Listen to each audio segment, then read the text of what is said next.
The Yellow Wallpaper was written in 1892 by Charlotte Perkins Gilman. Gilman was one of the founding mothers of modern feminism. She wrote her book Women's Economics in 1893 to show how a capitalist system reinforced men's tyranny over women. She had recurring mental breakdowns and was subjected to S. Weir Mitchell's rest cure, which was complete isolation. She even sent a copy of the Yellow Wallpaper to him but received no reply. Later, she wrote an essay entitled Why I Wrote the Yellow Wallpaper, and her reasoning to save herself from mental ruin and to save people from being ruined. She committed suicide not because of inoperable cancer, but believed her usefulness was over. Let's briefly take a look at some of the Gothic conventions found in this work. First, we can take a look at method of narration. It's first-person retrospect in an epistolary form, in other words, a diary, and this was typical of 18th century fiction and female narrators. The setting itself is an isolated mansion, arguably an asylum or a sanitarium as well. Characters, the damsel in distress, obviously that's Jane, and then the mysterious stranger, and we can look at John, her husband. There is a secret locked away in the attic, which is the nursery, and Jane herself, and then secrets, the diary, for instance. The mental grotesque is probably the most prevalent here. The idea of insanity, hallucinations, obsession, having that single motivation, as well as Peter Pan syndrome. We also have the paraphernalia of death, the descriptions of the wallpaper. Several instances in the story have descriptions of the wallpaper as being dead, so she calls it dead paper in the first instance. A little later, she says, there is a recurring spot where the pattern lolls like a broken neck and two bulbous eyes stare at you upside down. And again, just one description after the other showing that the wallpaper is indeed connected with death, and in this case, we can say the death of her sanity. So we have to ask the question, what is wrong with Jane here? First, there are descriptions of the baby, and of course the story takes place in a nursery, so we could be dealing with postpartum depression here. However, because of what we find in the wallpaper, or what Jane thinks she sees in the wallpaper, it might be closer to what's called dissociative identity disorder. Here are some of the symptoms. Obsession, she's obsessed with the wallpaper, which is also a mental grotesque.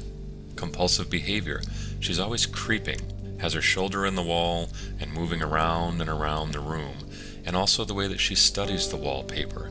Even her writing is compulsive. Third, a withdrawal from society. She's liking the nursery more. The company actually exhausts her. Next, hallucinations.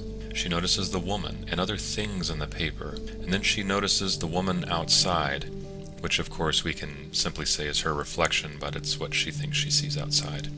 We also find masochism. Look at the description about the teeth marks on the bed, so she's gnawing on the bed. Confusion. Moments through the story are riddled with confusing moments. Tiredness and exhaustion. She sleeps much of the day and a little at night. Escape into a fantasy world. Well, the nursery itself is her own little world. Impairing flow of time. So we have a reversal of a sleeping pattern here. Outbursts of aggression and hostility. She says that she gets mad at John for no reason. Delusion of persecution. So it's asking, is John really treating her badly? And then, of course, some of the triggers to such a disorder. Postpartum depression itself, S. Weir Mitchell's rest cure, John's abuse, maybe she had a stillborn child. And then, of course, the idea of Peter Pan syndrome. What is Peter Pan syndrome? Well, we all know the story of Peter Pan, and that's simply the inability to grow up.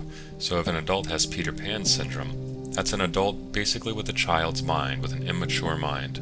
So let's look through the story and find out where we get connections with this idea of Peter Pan syndrome. John treats her like a child. Here are some of the quotes. He calls her a little girl, his blessed little goose. He carries her to bed and reads her stories before bedtime. As a child, she got terror out of blank walls. Habit of animating objects, like the bureau and the chair. Is she simply reliving childhood horrors through this story? There's a retreat from maternal responsibility. She doesn't have the nerves to see children, or to see the child. Was there some form of childhood trauma? There's no evidence of that, but that is one possibility here, which has caused her to not be able to really mature psychologically. 19th century sociological notion that you become the way you are treated, and again, S. Weir Mitchell's rest cure, basically complete isolation, and she was not allowed to do anything, so she had to break the rules a little bit and rebel. And then we take a look at the style that the story is written. It's short, childlike sentences. It gets even more fragmented toward the end with section breaks. This suggests a fragmented self. Some other possibilities: a dual personality and self-image. So if we take a look at some instances, control of emotions around John versus a lack of them when he's gone. John and the brother's masculine world versus her feminine world in the nursery. John looked upon as daylight, her as moonlight, so she sleeps during the day, creeps at night. And looking at herself, she says unclean, faded, dull yet lurid, sickly, fungus, toadstool.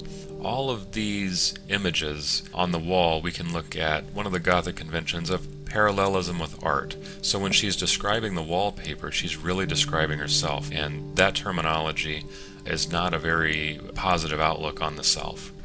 Does she have a simple death wish?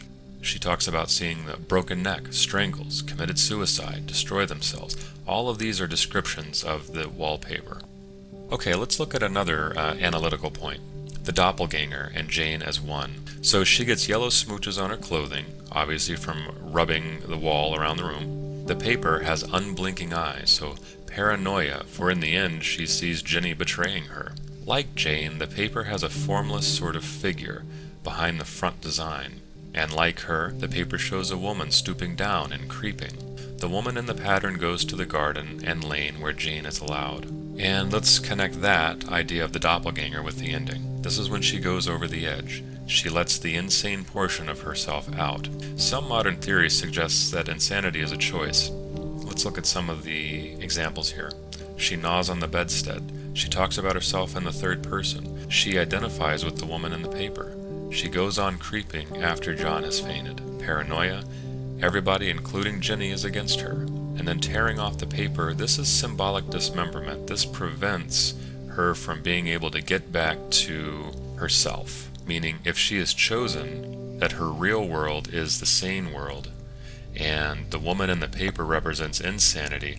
Well, once that woman is out, once the insanity is out, she destroys the paper so that it can never go back that way. So it's symbolic. We can also look at this as a rebirth. The insane woman bursts out of the wallpaper womb and takes over Jane. So if there is this split or dual personality here, the dominant personality is now there to stay. And then there's the mentioning of the rope. Is she trying to hang herself? I mean, aren't the bars there to prevent jumping? What's really going on here? What's wrong with her?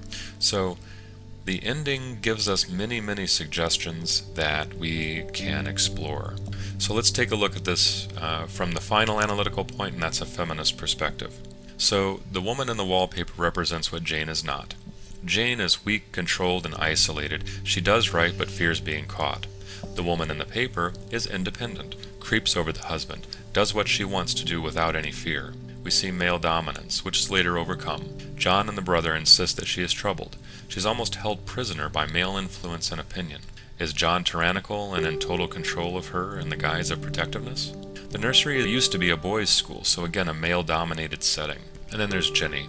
Ginny is the perfect enthusiast and housekeeper and hopes for no better profession. So again, not giving a very positive view of women. So the story itself does raise a lot of issues, a lot of questions, several analytical points. Many of these analytical points can be viewed on a singular level, so you would focus just on dissociative identity disorder, or you might focus just on the feminist perspective.